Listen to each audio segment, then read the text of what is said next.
श्रियकान्ताय कल्याणनिधये निधयेतिनाम् श्रीवेङ्कटनिवासाय श्रीनिवासाय मङ्गलम् लक्ष्मी सविभ्रमालोक सुभ्रूविभ्रमचक्षुषे चक्षुषे सर्वलोकानां वेङ्कटेशाय मङ्गलम् श्रीवेङ्कटाद्रिशृङ्गाग्रमङ्गलाभरणाङ्गये मङ्गलानां निवासाय श्रीनिवासाय मङ्गलम् सर्वावयव सौन्दर्य सम्पदा सर्वचेतसां सदा सम्मोहनायास्तु वेङ्कटेशाय मङ्गलम् नित्याय निरवध्याय सत्यानन्द चिदात्मने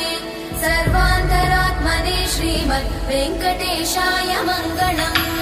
स्वतः सर्वविदे सर्वशक्तये सर्वशेषिने सुलभाय सुशीलाय वेङ्कटेशाय मङ्गलम्।